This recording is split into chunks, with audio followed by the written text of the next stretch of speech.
Okay, alright. Welcome back to my YouTube channel. I'm Mandis Vlog.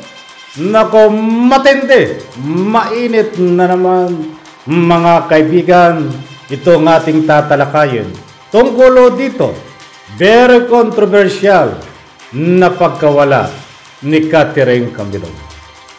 Nasaan nga ba si Catherine Camilon? Bakit hindi po siya nahanap ng mga nag-iimbestiga na kinauukulan?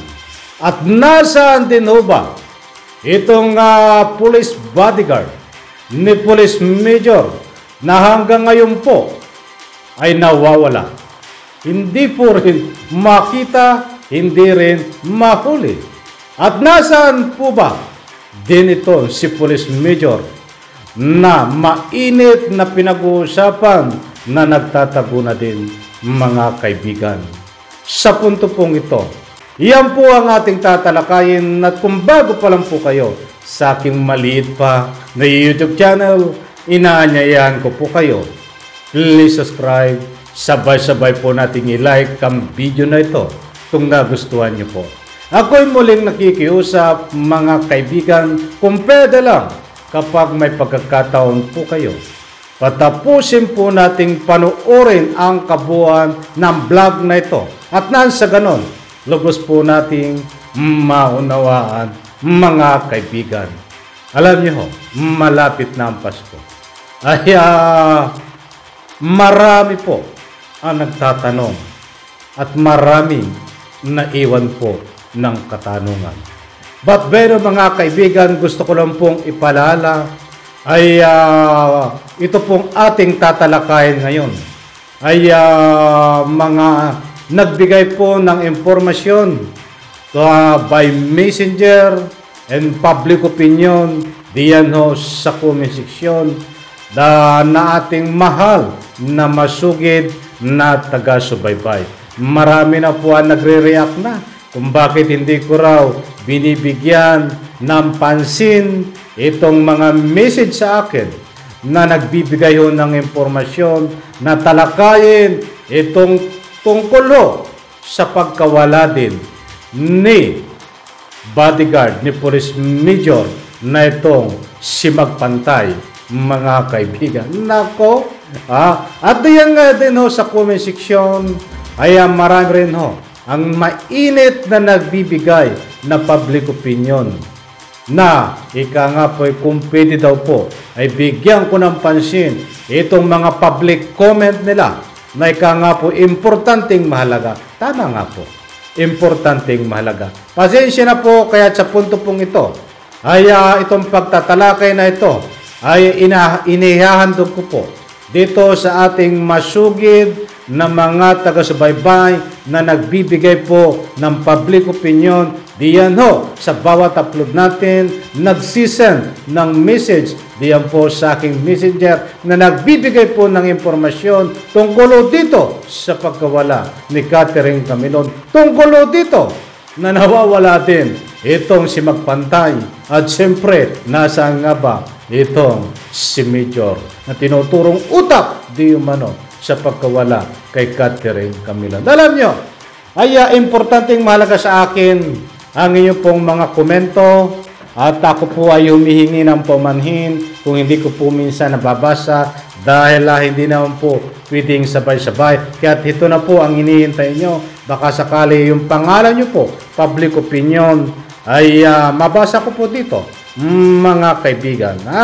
Eto, marami po ang nagsasabi na itong si Jeffrey Magpantay ay tinuluyan ng tinumba ni Police Major, kaya hanggang ngayon po ang dahilan hindi po nakikita. Marami din po ang nagsasabi dito, nagsisend na sa messenger ng mga public opinion, kahit diyan ho sa comment section, na magkasama ang tinuluyan itong si Catherine Camilon at itong si Magpantay. Anong ibig sabihin ng magkasama?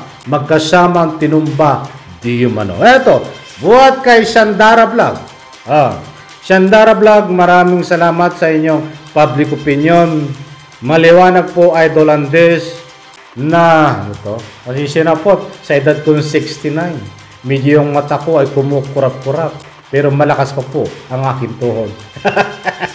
I'm 69 years old. Ayan, buhat kay Sandara Vlog ay dahil sa takbo ng investigasyon kaya hindi makita itong si Jeffrey Magpantay at si Catherine Camilon ay sama-sama silang tinumba. Magkasama silang tinumba ni Police Major D. Umano. Hindi ho ako may sabi. Binabasa ko lang ho itong public opinion nabuhat kay Sandara Vlog, mga kaibigan. May punto. Dibista po ito. Diba? Sapagkat hindi naman ganun ho. Hindi naman natin minamaliit ang pagkatao nitong si Magpantay. Bakit hindi humahanap?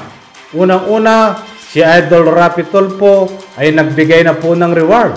Bakit hindi mahanap? Mga kaibigan, ay mahirap mahanap. Ika nga po ay wala ng buhay. Kung wala ng buhay, na ika nga po ay niligpit, sa ika nga po ay talagang hindi makita. Marami din po ang nagbibigay dito ng public opinion na tinapon sa dagat itong dalawang magkasama. Si Catherine Camilon, Jeffrey Magpantay, tinapon sa dagat kaya hindi makita buhat kay Nerissa Valdez. Nerissa Valdez, shoutout. Tinapon po sa dagat kaya hindi makita. May punto, dibista din po siya doon. But anyway, ito po ay pawang public opinion, mga kaibigan, nitong ating mga masukid na taga-subaybay. Ito pa, maliwanag po, Idol Andes, hindi makikita si Magpantay dahil ito ay tinumba na ni Major, kasama din po si Catherine Camilon. Maliwanag po. Ayon din po dito sa public opinion din. Tinumba daw po. Marami nagsasabing tinumba, di ba? Ibig si term na tinumba, Pinas lang. Marami po nagsasabi. Kahit puntahan nyo po ngayon, diyan sa comment section, ayan din no ang sinisigaw ng ikangapoy, mga nagbibigay ng public opinion. Marami dito Kaya lang yung iba ay baka ako'y maparusahan ni Lolo YouTube. Medyo yung sinasabi nila ay medyo iba na. Maganda. Kaya lang kay YouTube baka hindi po tanggapin mga kaibigan. But anyway, ay pasensya na po kung hindi ko mabasa lahat Ito pa.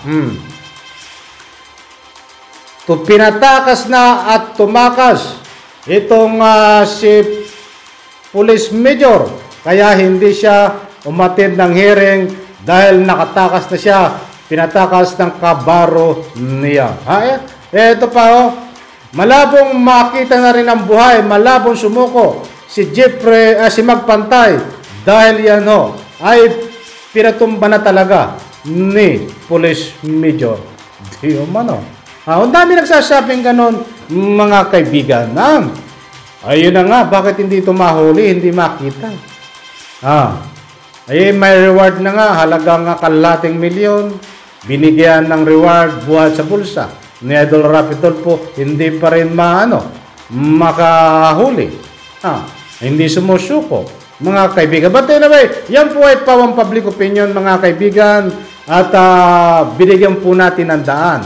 Para naman po sa ating masugid na taga-subaybay na ika nga po importante rin po ang mga impormasyon na yan sapagkat ang kinasusol ng isang kaso ay sa pamamagitan po pagkuha din ng mga impormasyon na ika nga po pinagtitipon-tipon at nang sa ganun po magkaroon po ng ika nga po matibay na ebidensya kung ito nga ba ay nagsasabi ng katotohanan. Ang mga public opinion na ito ay sa puntong ito, kung ano man ang mayroon po dito, ay hindi po natin pinapangunahan ang ating ikangapoy nag-iimbestiga dito.